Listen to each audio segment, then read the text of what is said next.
Ya, kita sempat waktu itu untuk bidding bersama Australia untuk yang 2034, tapi tentu kalah sama Saudi. Nah, yang berikutnya itu kan 2038.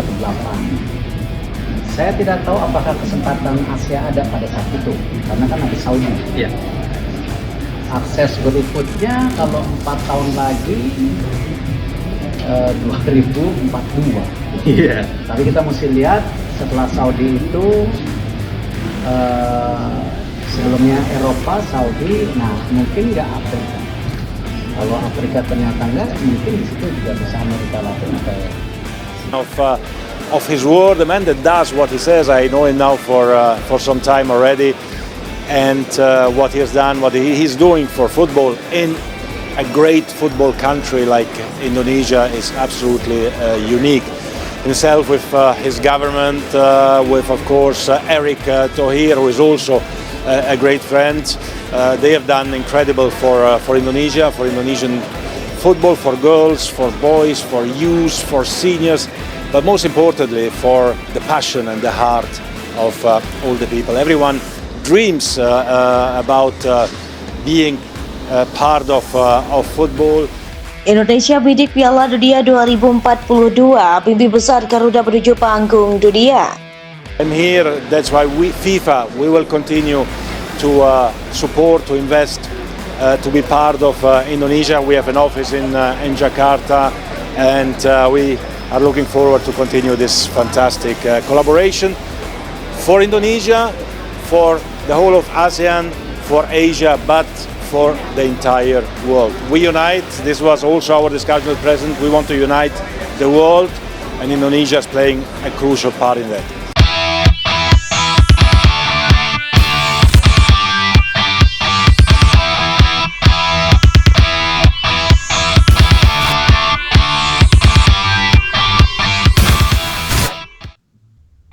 Ketua Umum PSSI Erick Thohir kembali mengguncang jagat sepak bola nasional dengan pernyataan berani. Indonesia tengah mengeksplorasi peluang menjadi tuan rumah Piala Dunia 2042. Tidak sendirian, opsi yang dibuka adalah berkolaborasi dengan negara-negara Asia Tenggara atau bahkan Australia dan Selandia Baru. Format baru Piala Dunia dengan 48 tim peserta membuat mimpi ini terasa lebih realistis. Seperti Piala Dunia 2026 yang digelar di Amerika Serikat, Meksiko, dan Kanada. Turnamen kini lebih fleksibel untuk dilaksanakan lintas negara. Indonesia dengan Australia pernah mencoba peruntungan dengan mengajukan bidding Piala Dunia 2034. Namun langkah itu kandas setelah FIFA menetapkan Arab Saudi sebagai tuan rumah. Meski pahit, pengalaman itu menjadi pelajaran berharga. Erick Thohir menegaskan, kita tidak boleh berhenti bermimpi besar. Format 48 tim membuat turnamen ini lebih fleksibel. Kita bisa bekerja sama dengan negara tetangga, membangun kekuatan regional dan menunjukkan bahwa Asia Tenggara layak menjadi panggung dunia. Yang pertama, ASEAN sebagai blok kekuatan baru Indonesia. Malaysia, Thailand, dan Vietnam memiliki stadion berstandar internasional yang terus berkembang. Kolaborasi ini bisa menjadi simbol persatuan ASEAN, memperkuat diplomasi kawasan. Bayangkan Jakarta, Kuala Lumpur, Bangkok, dan Hanoi menjadi pusat sorotan dunia. Yang kedua, Australia dan Selandia Baru. Kedua negara ini sudah berpengalaman menggelar event besar, termasuk Piala Dunia Wanita 2023. Kombinasi kekuatan ekonomi Australia dan populasi besar Indonesia akan menciptakan daya tarik unik. Kolaborasi lintas benua Asia, Oseania bisa menjadi sejarah baru FIFA. Untuk menjadi tuan rumah Piala Dunia, Indonesia harus memenuhi standar FIFA yang ketat.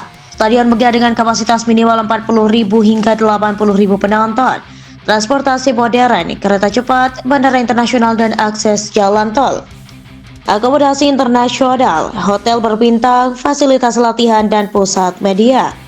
Keamanan dan teknologi digital, sistem tiket elektronik, VAR, dan jaringan komunikasi global. Tantangan terbesar adalah memastikan pembangunan stadion tidak sekadar proyek mercusuan, melainkan benar-benar berkelanjutan dan bermanfaat bagi masyarakat setelah turnamen selesai.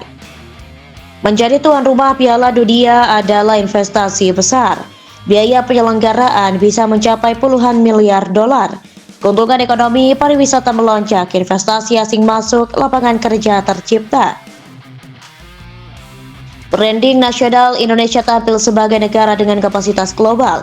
Namun resiko juga besar jika tidak dikelola dengan baik, biaya bisa membebani APBN.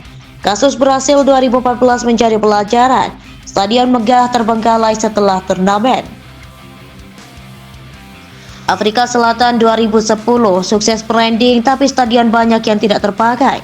Qatar 2022 spektakuler namun dikritik soal isu HAM dan biaya fantastis. Amerika, Meksiko, Kanada 2026 contoh kolaborasi lintas negara yang efisien. Indonesia harus belajar dari pengalaman ini, jangan hanya mengejar gengsi tapi juga keberlanjutan. Langkah ini juga memiliki dimensi politik. Erick Thohir ingin menunjukkan bahwa sepak bola bisa menjadi alat diplomasi. Dengan menggandeng negara tetangga, Indonesia memperkuat posisi ASEAN sebagai kawasan yang mampu bersaing dengan Eropa dan Amerika. Indonesia dikenal dengan fanatisme supporter yang luar biasa. Stadion Gelora Bung Karno sering bergemuruh dengan chant dan koreografi spektakuler.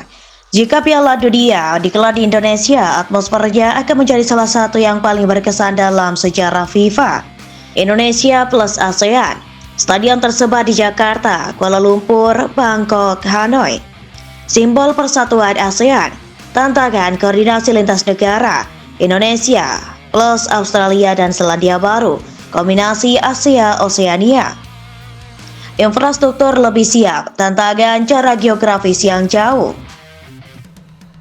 Indonesia pernah menjadi tuan rumah Piala Dunia U20. Meski penuh kontroversi, pengalaman itu menjadi cermin bahwa penyelenggaraan event global membutuhkan konsistensi diplomasi dan kesiapan politik. Bagi masyarakat, wacana ini menyalakan api optimisme. Bayangan Garuda berlaga di Piala Dunia di tanah sendiri menjadi mimpi yang membakar semangat. Generasi muda sepak bola Indonesia pun melihat peluang emas untuk tampil di panggung dunia. Ambisi Indonesia menjadi tuan rumah Piala Dunia 2042 adalah mimpi besar yang realistis. Dengan format 48 tim, kolaborasi regional dan dukungan politik, peluang itu terbuka lebar. Namun mimpi ini hanya bisa terwujud jika Indonesia mampu membangun fondasi kuat, infrastruktur, manajemen, dan konsistensi. Piala Dunia bukan sekadar turnamen, ia adalah panggung peradaban, diplomasi, dan kebanggaan bangsa. Indonesia kini berdiri di persimpangan, apakah akan menjadi tuan rumah sejarah atau sekadar penonton mimpi yang tak pernah terwujud?